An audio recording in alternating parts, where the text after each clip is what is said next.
Hello everyone, welcome back to the channel. Tonight, we're diving into the breathtaking yet heartbreaking story of André Rieu, the man whose violin made the whole world dance. For over half a century, his music has carried healing, love, and hope to millions. But behind that familiar smile and shimmering bow lies a truth few have ever seen. The King of Waltz wasn't just performing melodies. He was fighting a hidden battle that nearly silenced him forever. So what really happened to André Rieu? Stay with me till the end, because this story will change the way you hear his music forever. Born on October 1st, 1949, in Maastricht, a Dutch city still carrying the ache of post-war Europe, André Léon-Marie Nicolas Rieu came into a family that valued perfection over affection. His father, André Rieu Sr., was a celebrated conductor, a man who could summon thunder from an orchestra, but never warmth from his own lips. His mother, Katharina, ruled their household with silence and precision. Discipline replaced tenderness, and every meal was a quiet performance with no applause. In that airless home, young André learned that love could exist without comfort, and comfort could exist without love. "My parents didn't love me," he would later say softly. "That's not bitterness. It's a fact." At 6 years old, he found refuge in a violin too large for his hands. Its strings stung his fingers, but the pain was proof that he still felt something. When the house grew still after dinner, André would play to the darkness. The violin, he said, was his only friend who listened. It wasn't just practice, it was survival. The smell of resin and candlelight became his world. Each note was a small rebellion against the coldness that surrounded him. Even as a boy, he sensed that music wasn't meant to be flawless. It was meant to be human. In the late 1960s, he entered the Royal Conservatory of Brussels, where ambition filled the halls like smoke. There was no warmth there either. Teachers praised precision but punished passion. Those were years of invisible bruises, he recalled decades later. But in that harsh world, his quiet rebellion began to bloom. He dreamed of an orchestra that smiled, swayed, and celebrated life. A place where music could breathe again. His peers mocked him, but André refused to yield. He didn't want to change classical music's rules. He wanted to change how it made people feel. In 1978, at 29, with no support and no financial safety net, he gathered a handful of musicians who still believed in joy. Together, they formed the Maastricht Salon Orchestra, rehearsing in a small room with cracked walls and colder nights. They played in churches, community halls, and street fairs. The laughter in those rooms was real, and for André, that was enough. By his side stood Marjorie, the woman who believed in him when belief itself felt impossible. His mother refused their marriage, cutting the final tie to his childhood home.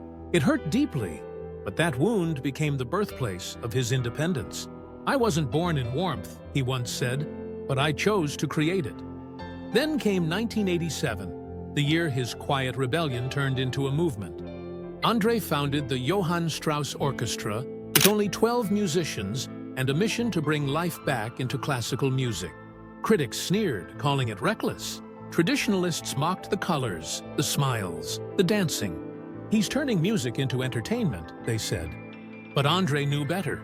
"They said I was mad," he later smiled.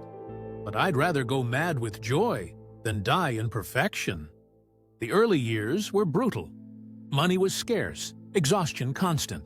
Some nights, he played through numb fingers and skipped meals to pay his musicians.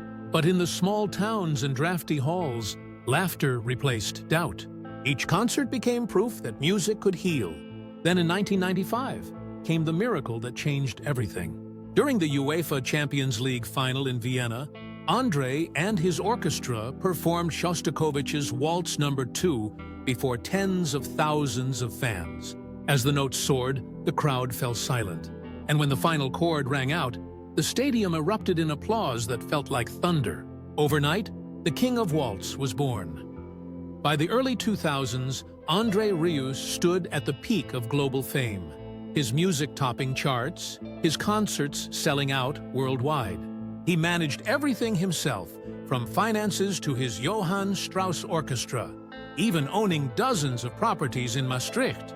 But in 2010, a viral infection shattered his balance, leaving him unable to perform.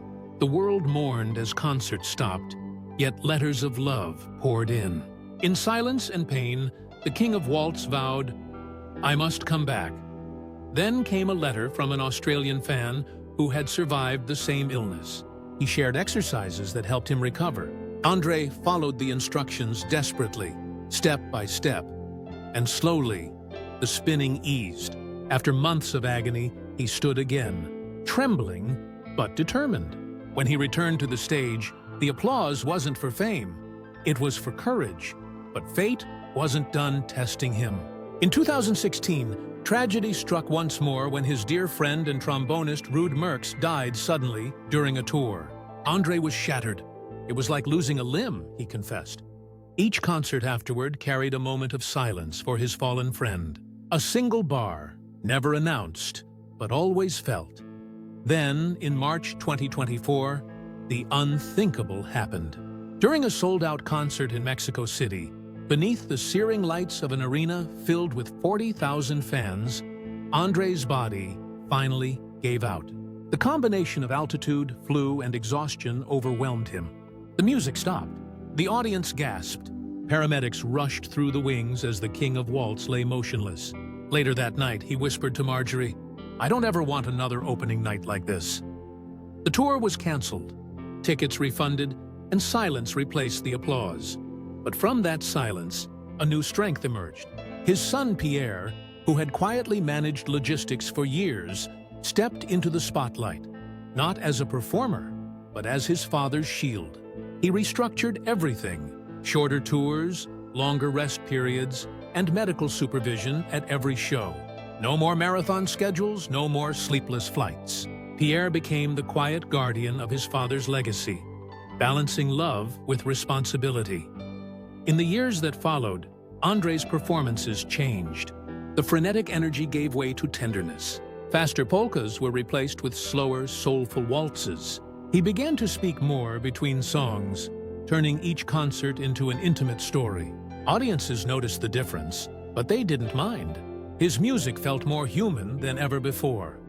By 2025, André performed mostly in Europe, returning each summer to his beloved Maastricht concerts. Fans filled the squares where his journey began, their faces lit with reverence. Behind the scenes, medical teams coordinated every detail. Oxygen tanks stood by backstage, and his dressing room walls carried quiet reminders. Hydrate before stage. Limite encore. Rest after every set. It wasn't weakness, it was wisdom. At home, his life found rhythm again. In his centuries-old castle in Maastricht, the same one he restored brick by brick, he began each morning with slow walks through misty gardens. Herbal tea replaced champagne, peace replaced pressure. Marjorie remained his constant strength, managing his health and his empire with love disguised as precision. Pierre ensured every concert honored both the music and the man. And Daisy, his granddaughter, filled the halls with laughter as her tiny fingers danced across piano keys. Watching her, André would whisper, "It's as if the music found a new body to live in." Today, the man once defined by grandeur has embraced simplicity. His castle is quiet now, but never silent. The violins rest on their stands, waiting. Sometimes André plays for hours, sometimes only for minutes. Each note carries the weight of a lifetime. The pain, the joy, the faith, and the endurance that built his legacy. He no longer measures success in ticket sales or applause. He measures it in breath, in the miracle of still being able to play. His body may tremble, but his spirit still sings. He knows the curtain will fall someday, but not yet. Not while his heart still beats in waltz time. Because André Rieu's greatest masterpiece was never just the music. It was his will to keep creating warmth where none was given, to find beauty after pain, and to make millions feel alive through the fragile power of sound. His true wealth lies not in castles or violins, but in the hearts of those who still dance to his waltzes. If André Rieu's music has ever touched your heart, don't forget to like, share, and subscribe for more stories that celebrate the soul behind the sound. His melodies still remind us, no matter the struggle, there's always music left to play. Thanks for watching.